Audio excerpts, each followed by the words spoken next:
অনেকে কইতেছে যে আপনি প্রফেসর ইউনূসের সরকারের উপরে এত চেতলেন কে? যখন কেউ গণমানুষকে অবজ্ঞা করে, তার ছোট ছোট আকাঙ্ক্ষাকে উপেক্ষা করে, আমার মাথায় আগুন ধরে যায়। আমরা তো এটা আশা করি নাই যে প্রফেসর ইউনূসের সরকার দেশকে সোনায় মুড়াই দেবে, সে কথা বলিও নাই, তারা সেটা পারবেও না। আমরা চাইছিলাম যে ইন্ডিয়ার প্রত্যক্ষ সমর্থনে আমরা ফ্যাসিবাদে পিষ্ট হয়েছি, সেই ইন্ডিয়া ঘৃণিত পতিত ফ্যাসিস্ট আর তার দলবলকে আশ্রয় দিছে, সেই রাষ্ট্রকে, ভারত রাষ্ট্রকে বুঝায় দেওয়া কামটা তোমরা ভালো করো নাই। এটা জাতীয় মর্যাদার প্রশ্ন। প্রত্যেক দিন পুশিং করতেছে ইন্ডিয়া। দেখেন এডিটর সাহেব, আপনি পুশিং লিগে সার্চ দেন, দেখেন কয়দিন পর পর কি পরিমাণে পুশিং হইতেছে বাংলাদেশে। আর মোদির ফুয়া, বিএনপির রিকমেন্ডেশনে হওয়া আমাদের পররাষ্ট্র উপদেষ্টা শ্রী শ্রী তৌহিদ আনন্দ প্রভুপাদ পাকিস্তান হইলে পৌরুষ জায়গায় ওঠে, আর ইন্ডিয়ার পুশিনে নেতায় যায়। আমাদের স্বরাষ্ট্র উপদেষ্টা কয় এটা ইন্ডিয়ার উস্কানি না, মানে ওই বাংলাদেশের উপদেষ্টা না ইন্ডিয়ার উপদেষ্টা, এটাই প্রশ্ন। হাসিনার আমলে কেন পুশিন হয় না? আর কেন হাসিনা ক্ষমতা থেকে চলে এলে পুশিন শুরু করে ইন্ডিয়া? ইন্ডিয়া দেখেন বাংলাদেশ থেকে পণ্য আমদানিতে নিষেধাজ্ঞা দিছে। ওই মাসে, যে মাসে নিষেধাজ্ঞা দিছে, ওই মাসে প্রায় 18% আমদানি বাড়াইছে বাংলাদেশ। দেখেন, এমনকি এই বছর মে মাসে এসেও বিবিসি রিপোর্ট করতেছে ইন্ডিয়া থেকে পণ্য আমদানি কমে নাই, বাড়ছে। শুধু তাই না, ইন্ডিয়া থেকে চাল আমদানি করবে সরকার, চুক্তি ফুক্তিও করে ফেলেছে। আর ইন্ডিয়া একের পর এক বাংলাদেশের পণ্য আমদানিতে নিষেধাজ্ঞা দিয়ে যাচ্ছে। পরপর 3 মাসে 3 বার নিষেধাজ্ঞা দিচ্ছে। দেখেন, এর মধ্যে মাইলস্টোনের দুর্ঘটনা হইল, ইন্ডিয়া কইল ডাক্তার পাঠাবো, আর আমাদের স্বাস্থ্য মন্ত্রণালয় লাল ফেলাইতে ফেলাইতে ফেলাইতে রাজি হয়ে গেল। আসলো ইন্ডিয়ান ডাক্তার। আমি কইলাম স্বাস্থ্য মন্ত্রণালয়ে, আমাদের ডাক্তারের এই বার্নের রোগীদের কোন চিকিৎসা দিতে পারবে না যে ইন্ডিয়ান ডাক্তার দিবে? চুপ করে থাকে, কথা কইতে পারে না, উত্তর নাই তো। কেন তারা কইতে পারে না যে ভাই ধন্যবাদ, আমরা নিজেরাই পারবো? এর মধ্যে পাঠাইলো ইলিশ। গতবার আমরা মেলা হাউকাউ করেছিলাম না, সেটা তারা পাত্তাই দেয় নাই। যেন ইলিশ ওদের বাপের, বাংলাদেশ মনে হয় ওদের বাপের জমিদারি। ইন্ডিয়ার ভয়ে থরহরি কম্প এদের। ইন্ডিয়ার সাথে ডিলিংস বাদ দেন, আওয়ামী লীগের মিছিল ঠেকাতে পারে না, এতই অপদার্থ এরা।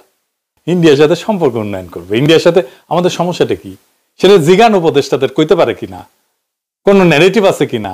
হাসনাত আব্দুল্লাহ কইছে যে এই সরকারের যে কোনো ব্যর্থতা আমাদের দোষ দেয়, দিবেই তো। এই সরকারকে কে বানাইছে? ওয়াকার, ছাত্ররা আর আসিফ নজরুল। তো দায় নিবা না কেন?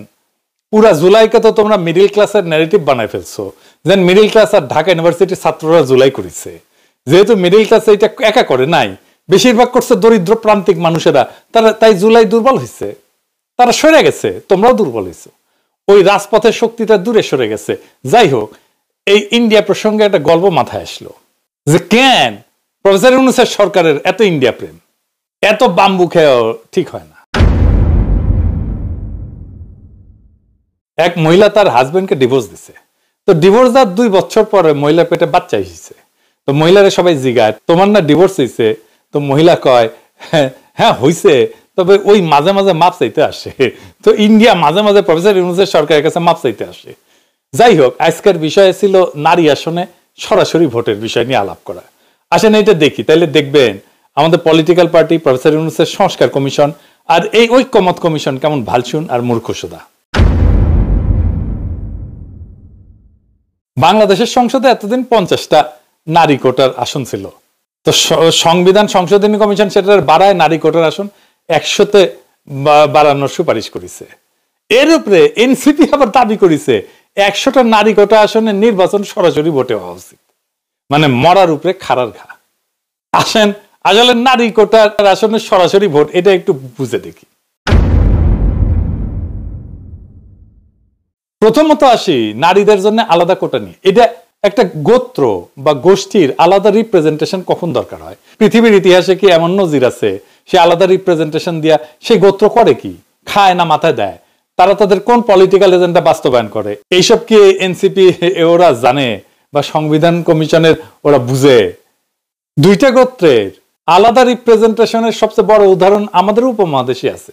ঐতিহাসিক বিভিন্ন সংঘাতের কারণে ব্রিটিশ ভারতের মুসলমানরা অনুভব করে যে সংখ্যাগরিষ্ঠ হিন্দুদের সাথে তাদের স্বার্থ এক না, বরং উল্টা। স্যার সৈয়দ আহমেদ খান বিভিন্ন ঘটনা ব্রিটিশ ভারতে হিন্দুদের হরেক রকমের এজিটেশন দেখা এই ব্যাপারে লেখালেখি করে যান। ভারতবর্ষের মুসলমান নেতাদের মধ্যে যেই ঘটনার ফলে এই উপলব্ধি সবচেয়ে গভীরভাবে প্রভাব ফেলে সেটা হইল 1905 সালের বঙ্গভঙ্গ। এর বিপরীতে হিন্দুদের অ্যাগ্রেসিভ রিয়াকশন দেখে আগুন জ্বালাই দিয়েছিল সারা বাংলায়।